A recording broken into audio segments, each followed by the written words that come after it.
Would I be the a-hole if I left my fiancé destitute? It might not be the right state of mind, but I had to get this off my chest.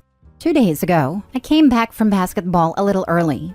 I overheard my fiancée Jane tell her friend that she's settling for me. This friend just got out of a relationship. I don't know what they were talking about before, but I just learned Jane saying that after all the a-holes she dated, settling for me will be good for her. She then went on to describe my job and all the perks of being with me. And love is apparently not on the list. Hearing this kind of broke me, and I just stood in place dumbfounded. I don't even think she even loves me. For context, we live in a beach house that I bought as a total gut job and renovated it myself. And I have several other properties that are all rented out. I work in property insurance from home and do house flips on the side. I'm satisfied with what I've accomplished so far in my life. All of this was worth mentioning to Jane, but not how much I loved her. How much time we spent together. Not how I tried to be supportive of her goals and ambitions. How she wanted for nothing. I'm not going to lie, I was in a bad place. Maybe still am. I spent all of the last night going through her messages. I knew her password, I just never looked. Well, it's a pretty common thing for her to say. Pretty much all of her friends know what's up. Jane wants a nice normal guy after all the a-holes she dated. She wants a drama-free life, where she'll be taken care of. Every time I read what she really thought about me, it was like another needle was being jammed in my heart. My first reaction was to yell at her and confront her about it. My second reaction was to make her suffer like I am. My dear Jane, the love of my life, I thought doesn't work right now. She quit to be a real estate agent. I don't know, maybe she wanted to learn more about real estate. Maybe she thought her looks would get her by. She doesn't work right now. Zero. She also lives in my house. She decorated it and certainly put her touches on everything. But my name is on the title, just mine. Her car is technically mine too. She didn't qualify for financing on her own, and she just had to have a Beamer, so I co-signed it. I can probably make a case that's my car. We don't have joint accounts, thank the Almighty himself, because she did ask, and I pay her cards right now. I want to just show her the texts, throw her things in garbage bags and put her out on the street. Would I be the a-hole if I did that? Now for the top comments before reading the update. Never accept being Mr. You'll Do until something better comes along. Not Mr. Right, just Mr. Right now. There's no worse feeling than someone settling for you. The guy sounds kind and caring too. He wants a real connection, and she wants a comfortable life. If only she had really chased love, she could have found it with this guy. But if she doesn't feel a real connection, she was going to try to leave him destitute in the future. I just hope he tells her he feels like he was settling for her, and she deserves more. Not the a-hole, you weren't leaving her destitute. Think of it as you leaving her with exactly what she brought into the relationship. You're not married, you don't have kids. You saw love, and she saw a piggy bank. She didn't quit her job to try something else. That was her excuse, so that she could get you to support her jobless butt. And if she had a shred of self-awareness, she would realize that she was the one being settled for. The level of narcissism on people like her is insane. If all you bring to a relationship is looks, which fade, and a willingness to be intimate, you're not a catch in the relationship. Exactly. Like 80% of the population out there have decent looks and a willingness to be intimate. That woman is not special in any way, shape, or form. And the willingness to be intimate will also fade, usually pretty quickly after the wedding. If all she wants is comfort and money, and she is settling for him, I'm positive the intimacy will fade almost instantly after she's got her hooks into the money. And now for the mini update. Wow, I did not expect so many responses. Thank you everyone for your advice and kind words. I will talk to Jane sometime over the weekend. I think she picked up that something was up. I didn't call her from work like I usually do, and last couple of nights I made an excuse that I was beat and went to bed pretty early. I'll try to read as many replies and provide more information.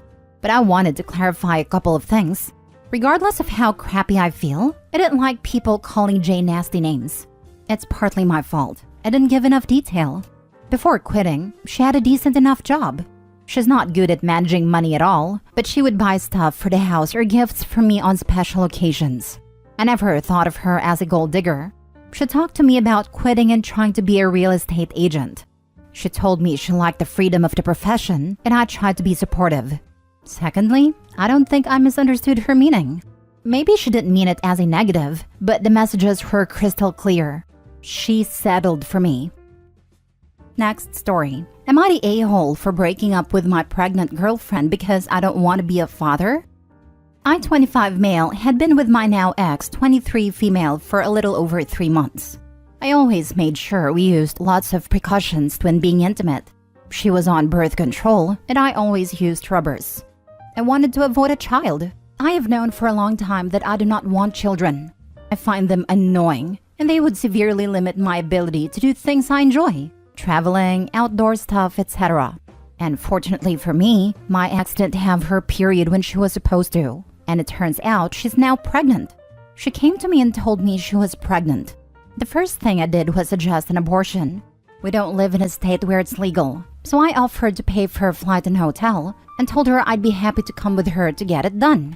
I have a stable job and make good money, so it isn't / would it be too much of a hit for me. She works as a receptionist and doesn't make a lot, so I figured it would be better for me to pay. That's when she told me she was hoping to keep it and that she wanted me to help her raise the kid as his father. I have no intention of being a father.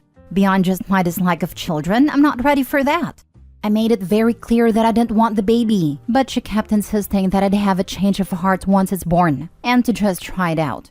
After a long exchange, I told her that if she intended to keep the baby, I would not act as a father. I broke up with her and told her that I would pay child support once it's born, but that I expect her to respect my wishes and keep the child away from me. Since then, she's been frantically texting me, begging me to come back and telling me she'd forgive me. She sent voicemails crying. It does hurt to see, but I haven't responded. The other day, she texted me saying how she can't raise the kid alone and how I'm basically forcing her to get the procedure just by leaving. She called me an a-hole, an abuser, and a sexist, then ended a text begging me to talk again. I certainly feel horrible. I really liked her, and we had a good relationship before this, but I just don't want to be a father. I'm already bitter about the fact that I'll have to pay child support for 18 years, which will somewhat limit me financially. I also feel it isn't right for a parent who doesn't want their child to be involved. I just end up taking that pent-up anger and bitterness out on the child, who is ultimately innocent, which I feel isn't right. With all this said, I come here to ask, am I the a-hole?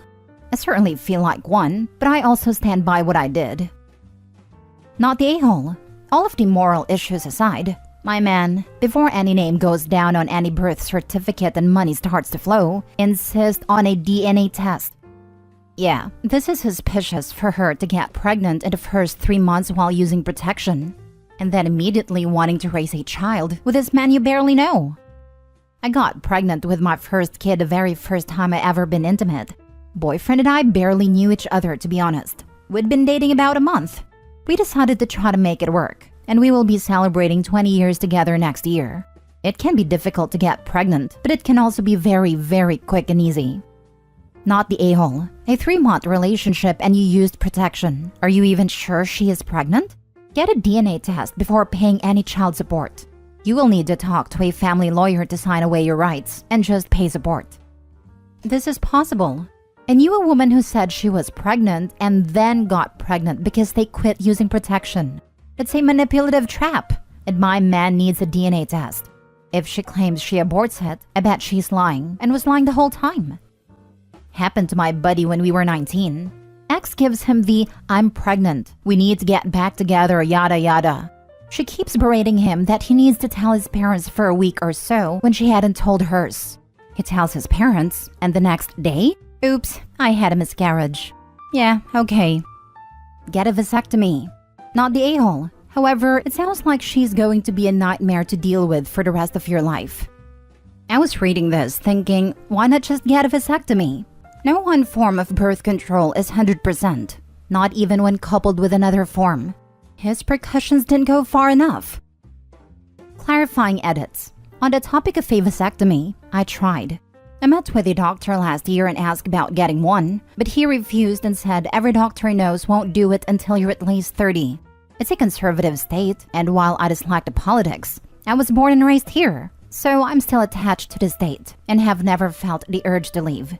Someone said I should have flown elsewhere to get one, and I guess they're right. But I just didn't think about that. On the topic of birth control, I bought the condoms myself, so they were fine. Whenever we were done, I'd throw used ones in the dumpster, so I don't think she went dumpster diving. I asked her on our first date if she was taking birth control, and she said yes, and I took her for her word. Maybe foolish to just believe her, but if she was lying, she'd be the first I've met to lie about that. Most girls I've met are honest about it. I assumed she was on the pill since that's the main birth control I know, but maybe she was on something else that I'm not educated enough on. That being said, I'll follow your advice and lawyer up, plus get a paternity test.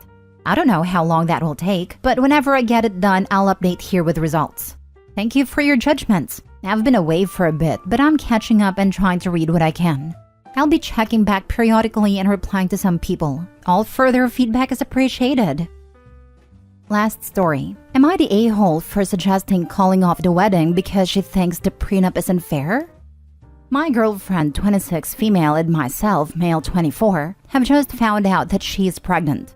She's adamant about not wanting to have a child out of wedlock, so we have been discussing getting married. We've been together for 3.5 years. Prior to finding out about the baby, we had only talked about marriage a little bit.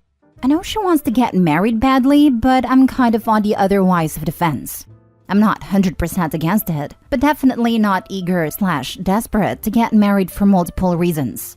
For one, my brother just recently got taken to the cleaners by his ex-wife, and he now pays her like $10K a month, in addition to losing some of his properties. And that whole situation terrifies me, and I've never really seen what a marriage provides that makes that risk worth it. To me, it's just the same thing as being together how we are currently, but giving the state permission to be in our relationship. However, now that she's pregnant, I've been more open to it, just because I know how much it means to her. So, we've started this process, and I'm slowly realizing that I may have bitten off more than I want to chew. While me and my girlfriend love each other very much and are compatible in pretty much every way, our ideas about marriage, the wedding, etc. seem to be a little different. For starters, for the wedding I was thinking we each pick some of our closest people. Maybe 10 or so each, I don't know. The number can be a little flexible. And go get married on an island/beach, stay for a week or two or something cool like that so we can have fun and enjoy it. She pretty much wants the exact opposite. Like a massive wedding in a big venue. Now, I don't see anything wrong with that type of wedding. It just seems like such a colossal waste of resources to invite every person we know, when we could instead have fun for a week or two, then get married on the beach with our closest people. It doesn't necessarily have to be the beach. I'm flexible. But I think you get the idea I'm going for versus the idea she's going for are completely two different schools of thought. She basically wants to invite every single person she knows. Like, I've looked at her list, and she's got friends she hasn't seen in years. Third cousins, literally everyone. To me, if I'm gonna spend a boatload of money, we should do it for ourselves, not people we barely know. We've been talking about compromises and making slow progress on that end, but we were getting there. She knew prior to getting married I would require a prenup. I make about 4 times her salary, and own a property and plan to acquire more. I had my lawyer draft up a prenup, and she has her own lawyer reviewing it. This is where we came to an impasse. Her lawyer believed a prenup wasn't fair, and we've been going back and forth making changes. I've made some concessions, but I'm kind of at a point where I don't want to make any more. While I admit the prenup is definitely ironclad, I think it's fair considering the situation. I'm taking all the risk. Why would I continue to concede on things me and my lawyer both believe are fair? So, recently we got into a minor argument over wedding stuff in general regarding the prenup/wedding, and I was just like, maybe we should just keep things how they are? Of course she flipped. We've cooled down since, and she says she still wants to make this happen, but that I need to be more open to compromise. I feel like given the situation, I've compromised more than I already should have. I talked to my brother about it, and he said I've compromised more than enough and to hold firm. And worst case, you stay girlfriend-boyfriend, which is realistically probably better anyways. Meanwhile, my sister disagrees and says I'm being a jerk for not working with her more. The way I see it, why would I risk everything I've worked for when I'm not even getting the wedding I want, nor the financial protection I want, just so I can say I'm married? There's just very few tangible benefits I'd be getting in relation to the risk. So, am I the a-hole? Now for the top comments. Her lawyer believed the prenup was unfair and we've been going back and forth making changes. I've made some concessions, but I'm kind of at a point where I don't want to make any more. While I admit the prenup is definitely ironclad, I think it's fair considering the situation. You all can sign a prenup, but if a judge agrees that it's unfair while you two are splitting up, you'll very quickly find out just how ironclad they are. Prenups get tossed out all the time.